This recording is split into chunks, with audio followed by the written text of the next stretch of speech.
News दे रही हूँ उसके ऊपर आपको मुझे सारी फंडामेंटल न्यूज एनालिसिस करके मुझे आपको बताना है कि कौन सा स्टॉक बढ़ेगा, कौन सा स्टॉक नीचे आएगा।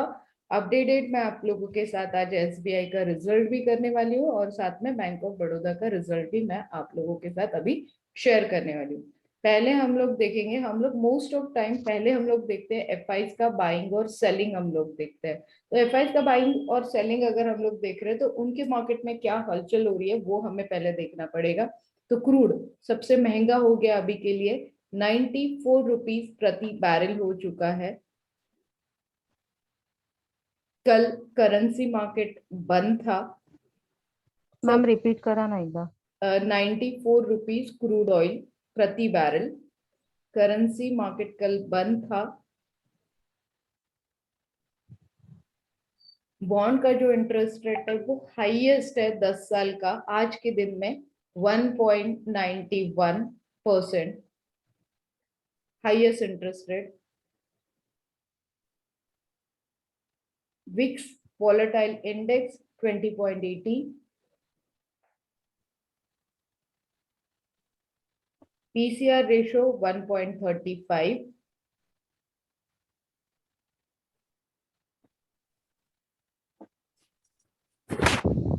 यूएसए का इन्फ्लेशन रेट 7.3% पे पहुंचा है।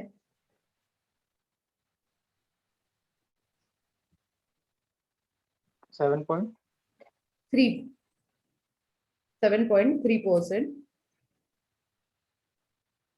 यूएसए का जॉब डाटा बहुत अच्छा आया है।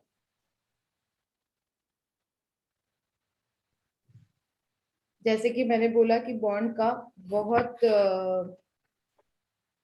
हाईएस्ट इंटरेस्ट रेट 10 साल का यूएसए में 1.91 क्रॉस हो चुका है, जो 10 साल का था। जो हम लोग अपने स्टॉक के लिए 52 वीक हाई लो देखते हैं, उनके यहाँ पे हम लोग 10 साल का इंटरेस्ट टैली करते हैं। कल के डेट में गोल्ड और सिल्वर में तेजी थी।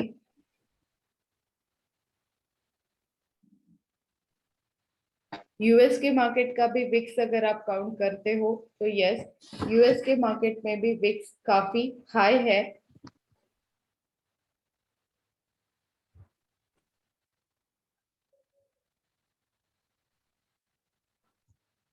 रशिया और यूक्रेन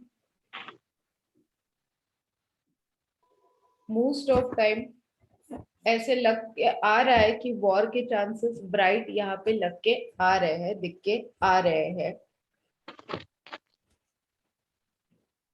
एफआईज का सेलिंग है 2267 का कल के डेट में एफआईज ने सेल किया है। वही डीआईज ने बाइंग किया है 621 करोड़ से।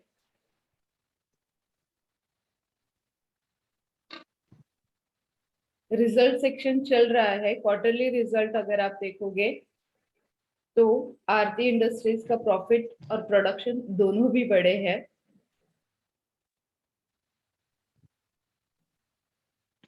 पेटीएम लॉस शो कर रहा है रिजल्ट में। मॅम त्याच्या आधी काय बोललात तुम्ही, प्रोडक्शन आणि ह्याचं कोणतं? प्रोडक्शन एंड प्रॉफिट दोनों बड़े हैं आरती इंडस्ट्रीज के। आरपी आरती इंडस्ट्री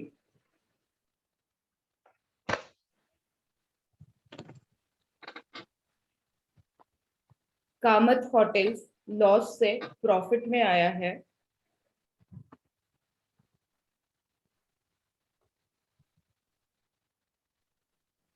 गो fashion good result. Ma'am sorry पण परत एकदा रिपीट करता का? Go fashion good result. Go fashion नावाचा जो स्टॉक आहे त्याचा रिझल्ट खूप चांगला आलाय। मॅम पहिल्यापासून आरती इंडस्ट्रीज प्रोडक्शन एंड प्रॉफिट बढ़ा है। पेटीएम लॉस शो कर रहा है। कामत होटल लॉस से प्रॉफिट में आया है।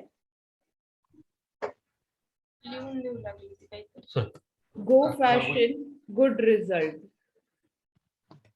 डन। अब मैंने ये इतनी सारी फंडामेंटल न्यूज अभी आप लोगों के साथ शेयर की है, इससे आपको निकालना है कि अभी कौन से स्टॉक हमारे लिए कंफर्टेबल है। जैसे कि आज मैंने आपको काफी सारा यूएसए का डाटा दिया है, तो यूएसए में महंगाई बढ़ रही है, बॉन्ड रेट बढ़ रहा है, गोल्ड सिल्वर बढ़ रहा है, तो इसका इफेक्ट मार्केट में हमने ऑलरेडी देख लिया है कि मार्केट नीचे में आ रहा है। अभी हम लोग जाते हैं कि बैंकिंग सेक्टर्स में क्या होगा, क्योंकि आप लोगों को पता है 10 तारीख को आरबीआई की रेपो रेट की पॉलिसी आने वाली है, तो बैंकिंग सेक्टर्स पे इसका क्या असर होगा वो भी आप लोगों को जानना बहुत जरूरी होता है जब हम लोग पूरा फंडामेंटल स्टडी करते हैं। तो अभी हम लोग देखते हैं एसबीआई का प्रॉफिट। एसबीआई का प्रॉफिट लिख लो आप, पॉइंट टू पॉइंट प्रॉपरली लिख लीजिए। 8,331.90 8,331.90 करोड़ से प्रॉफिट हुआ है।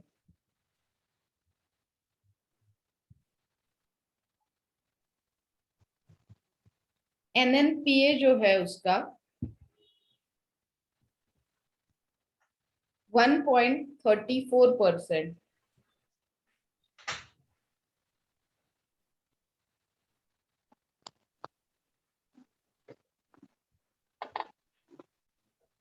एनएनपीए का लॉन्ग फॉर्म कोई बता पाएगा?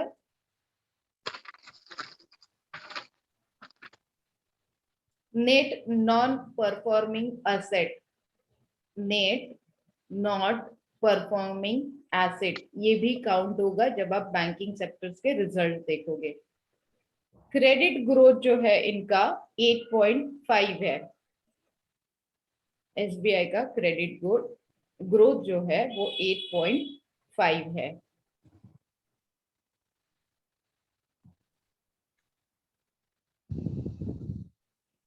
एनआईआई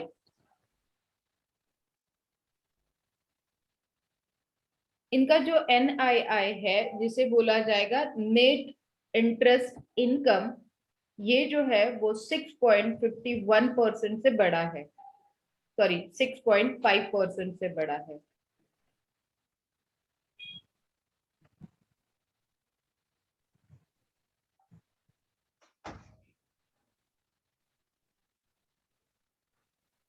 एनआईएम जिसे बोला जाएगा नेट इंटरेस्ट मार्जिन,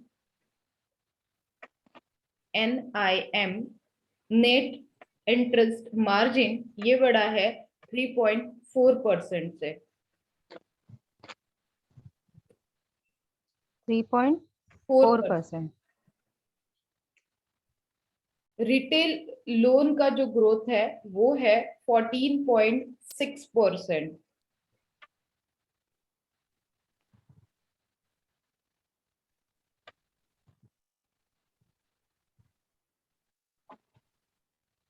जीएनपीए उसे बोला जाएगा gross non performing asset. Gross non performing asset 4.5% है।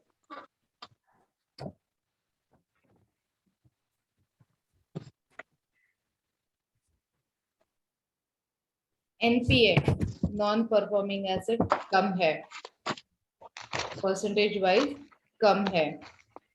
तो ओवरऑल मैंने आपको काफी सारी चीजें दी, एनआईआई दिया, एनआईएम दिया, क्रेडिट ग्रोथ दी, जीएनपीए दिया, एनएनपीए भी दिया। एनपीए कम मैंने बोला आप लोगों को। रिटेल लोन का ग्रोथ मैंने 14.6% बोला। देन एनआईआई 6.5% बढ़ा है, वही क्रेडिट ग्रोथ जो है वो 8.5 है। तो ओवरऑल अगर आपसे मैं पूछूं कि रिजल्ट कैसे है तो आप लोग क्या बताओगे मुझे? यहाँ पे क्या बताना चाहोगे मुझे कि रिजल्ट इज गुड और bad? Good ma'am. Good, right.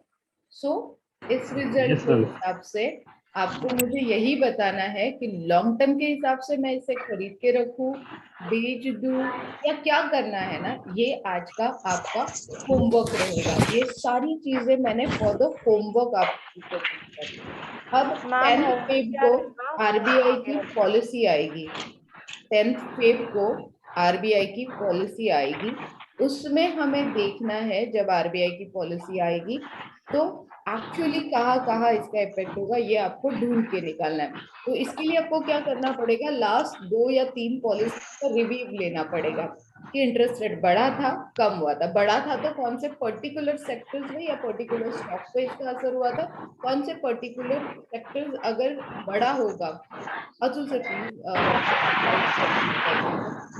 सो यहाँ से हम लोगों को देखना है कि बैक जाके थोड़ा सा हिस्ट्री में जाके देखिए, 3 4 5 साल की स्टडी कर लीजिए कि जब भी आरबीआई ने इंटरेस्ट रेट बढ़ाया है तो पर्टिकुलर कौन से स्टॉक और सेक्टर्स बढ़े हैं, कौन से पर्टिकुलर स्टॉक या सेक्टर्स नीचे आए हैं।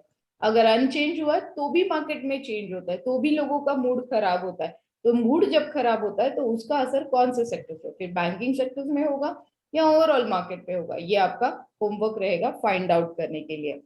अब स्टॉक वाइज न्यूज अगर आप लोगों को फाइंड आउट करनी है तो अशोक लेलैंड ने 200 बसेस बांग्लादेश सरकार को, मतलब बांग्लादेश का जो गवर्नमेंट है उनको डिलीवर कर दिया है। ऑलरेडी प्रोडक्शन हो गया, डिलीवर कर दिया है। अब आपको ये जानना है कि इससे अशोक लेलैंड को फायदा होगा, फायदा हो चुका है, हो सकता है। ये दोनों चीजों को हमें स्टडी करना पड़ेगा। तो यस, अशोक लेलैंड ने 200 बसेस बांग्लादेश गवर्नमेंट को डिलीवर कर दी है। नेक्स्ट न्यूज डीबी रियलिटी के लिए है।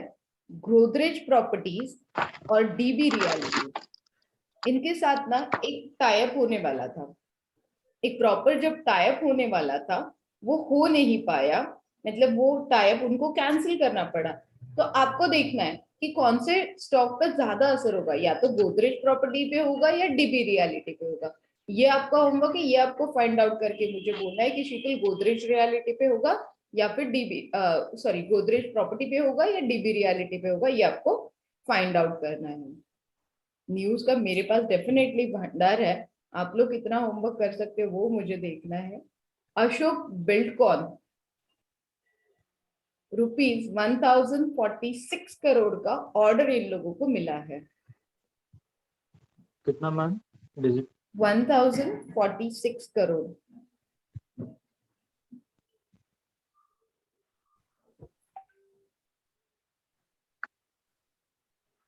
कल के मार्केट में अगर आपने देखा होगा तो आईटी, ऑटो, फार्मा, एफएमसीसी सब में प्रॉफिट बुकिंग हमने देखा था।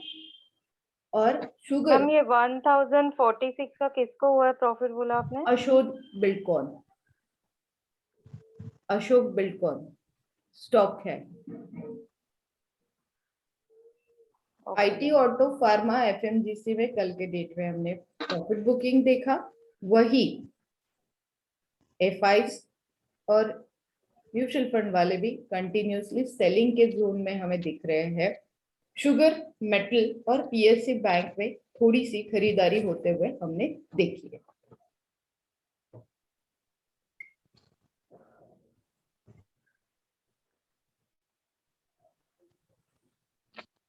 यस, लेट कौन कौन ज्वाइन हुआ, समझ में आया आज का होमवर्क क्या है?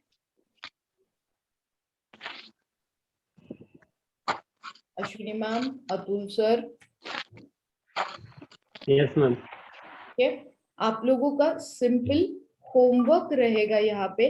आप लोगों को मुझे बताना है कि अब ये सारी चीजों में इतनी सारी चीजें, ऑलमोस्ट मैंने काफी सारी चीजें, मतलब ऑलमोस्ट 10 से 15 न्यूज हो गया। रोहित सर आप पहले से लिख रहे हो, 10 से 15 टोटल न्यूज हो गई है हाँ मैम। ऑलमोस्ट। हाँ तो मैम। कितने स्टॉक इससे निकलने वाले हैं? कम से कम 20 स्टॉक आपके पास कल के दिन में ट्रेडिंग के लिए रहेंगे। फिर वो लॉन्ग टर्म, शॉर्ट टर्म, कुछ भी हो सकता है, राइट? यहाँ समझने में कोई दिक्कत आई है कि होमवर्क कैसे करना है? बेसिकली होमवर्क कैसे करना है वो समझ में आया आप लोगों को? हमने काफी सारी न्यूज ली, हमने यूएसए का भी न्यूज लिया है, हमने रशिया का भी न्यूज लिया है, हमने हर जगह का न्यूज यहाँ पे ऐड किया है। मतलब वर्ल्ड वाइड सारी न्यूज जब हमने इकट्ठा की है तो डेफिनेटली यहाँ पे दिक्कत अभी नहीं आनी चाहिए। क्लियर? मॅम तुम्ही आरबीआयचं काय सांगितलेलं? आरबीआयची रेपो रेटची पॉलिसी आहे मॅम।